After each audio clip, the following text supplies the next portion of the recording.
Даджет W220. Не просто мойщик с двумя распылителями, который брызгает воду в любую сторону. Он еще и низкопрофильный. Высота корпуса 71,5 мм. Хорошее решение для окон с двухрамным остеклением, либо при наличии решеток. Выглядит на $1 000 000, стоит 12 тысяч рублей. Идеальный способ впечатлить знакомых. Остается понять, насколько хорошо Даджет 220 справляется со своими прямыми обязанностями. Провести тест с по-настоящему грязным окном. Но сперва оценим содержимое коробки.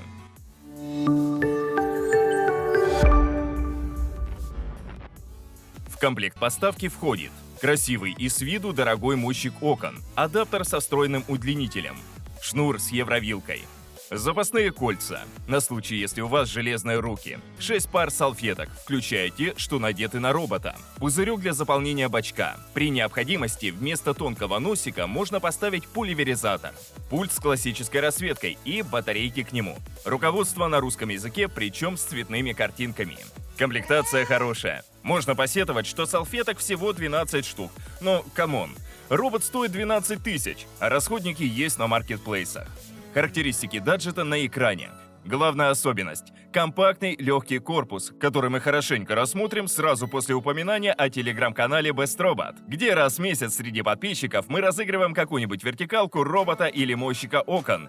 Для участия в розыгрыше нужно подписаться и нажать кнопку «Участвовать». Подборки и детальное сравнение, горячие цены и жирные промокоды, результаты тестов и обновления рейтингов – все это вы найдете в телеграм-канале Best Robot. Ссылка в описании под роликом. У Даджет W220 весьма оригинальная концепция. Производитель отказался от выступающей над корпусом ручки и заменил ее на простой, не занимающий место ремешок. Высота мойщика сразу же сократилась до 7 см против стандартных 10 см. Хват удобный, кнопка запуска ложится под большой палец. Устанавливать можно одной рукой, это плюс. Рядом с кнопкой индикаторы состояния. На другой стороне корпуса разъем для подключения шнура питания и проушина, в которой уже закреплен страховочный трос. На каждом боку установлено по распылителю, чтобы мойщик всегда мог брызгать себе на ход. И вы уже спрашиваете: так, стоп, а где заливное отверстие бачка? Попробуйте угадать. А я пока расскажу о решетке на боку. Обычно выпускные отверстия встраивают в рукоять, но поскольку у W220 рукояти нет, отверстия сделали на боку. Снизу находятся держатели мопов. Под ними создается вакуумное разрежение, удерживающее робота на стекле, а перемещение по поверхности осуществляется за счет поочередного вращения салфеток. Они средней мохнатости, ворс внутри и снаружи. Кольца тоже стандартные. Сначала натягиваем салфетку, затем прижимаем кольцо до щелчка. Посередине между держателями размещается внушительная наклейка со штрих-кодом, индикаторы состояния и приемник сигналов пульта.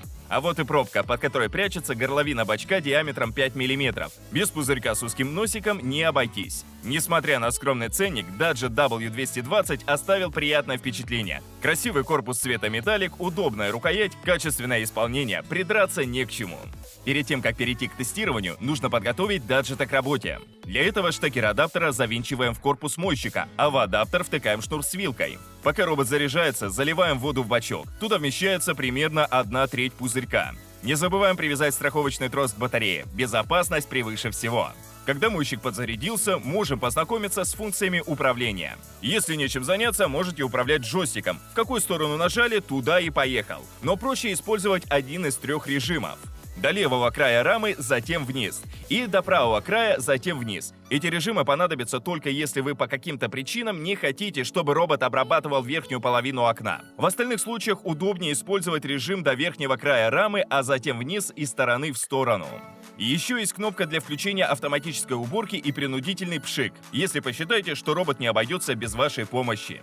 Мобильного приложения нет. Соответственно, уведомления о завершении уборки даджет не присылает. Нужно приглядывать за ним хотя бы одним глазком. Более существенный минус – отсутствие индикации влажной уборки. Робот одинаково моргает синим кружком и непонятно, включаешь подачу воды или отключаешь. Из-за этого можно совершить досадную ошибку – брызнуть на стекло перед началом сухой уборки. Но мы ее совершать не будем. На таком грязном окне нужно быть максимально внимательным. Когда мы накрывали на стол, всегда ставили тарелки вверх дном. Стаканы, чашки, мы все переворачивали. Справится ли мойщик с окном из Интерстеллара? Сейчас узнаем. Сперва запускаю сухую уборку на внутренней стороне окна. Она практически чиста, зато можно проверить навигацию.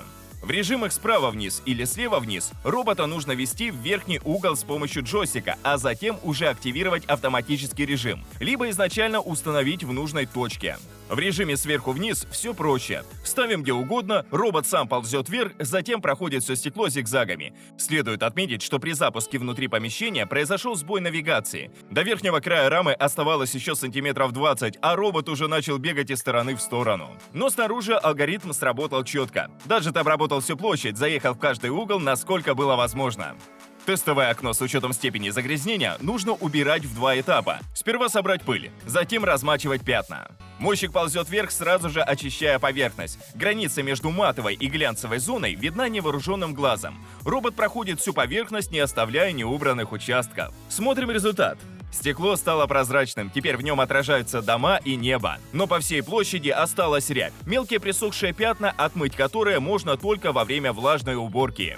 Салфетки справились со своей задачей. Ровная бежевая окантовка, смятый ворс. Заряжаем новые мопы, пшикаем немного воды, чтобы облегчить роботу жизнь. И нажимаем кнопку АУ с капелькой. Даджет отправляется на исходную позицию и проходит стекло зигзагами, брызгая жидкость себе на ход. Частота смачивания средняя. 1 пшик на 3 вращения мопами. Но с учетом того, что поверхность предварительно подготовлена, такой интенсивности разбрызгивания более чем достаточно. По итогу Даджет 220 показал себя хорошо. Окно сверкает, как в рекламе моющего средства, не считая небольших огрехов на периферии и недомытых углов, куда мопики не заезжают из-за своей круглой формы. Салфетки сравнительно чистые. Верхняя вообще как новенькая. Нижняя собрала немного грязи на окантовку. Все-таки 90% работы было сделано во время сухой уборки. Дополнительно я проверил уровень шума. Снаружи 45 дБ, хотя это будет зависеть от шумоизоляции пакета.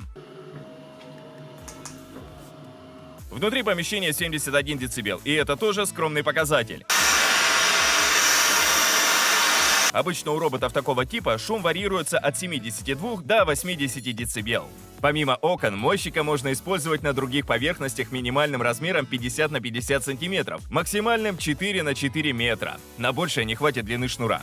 К примеру, если в доме большое кошачье зеркало, Даджет 220 с радостью вернет ему человеческий вид. Мойщик собирает волосы и пыль, аккуратно отмывает отпечатки пальцев, но на безрамных поверхностях случаются эксцессы.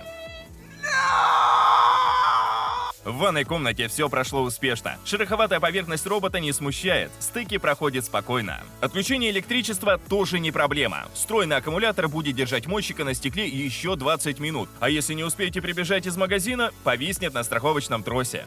Подведем итоги. Даджет W220. Бюджетный мойщик с качеством уборки среднего класса. С профилактической уборкой он справится самостоятельно. На сильно загрязненных окнах роботу лучше помочь, предварительно попшикав из распылителя. Основное пространство отмывает хорошо, по периметру оставляет небольшие огрехи. Для безрамных поверхностей Даджет не приспособлен, со всеми остальными справляется без проблем. Даже кафельную плитку моет. По сочетанию цены и качества с этой моделью может конкурировать разве что Nitsvar W5, на которую я недавно записывал обзор. Других конкурентов в этой ценовой категории просто нет. Спасибо за лайк и подписку. А пока и до новых обзоров!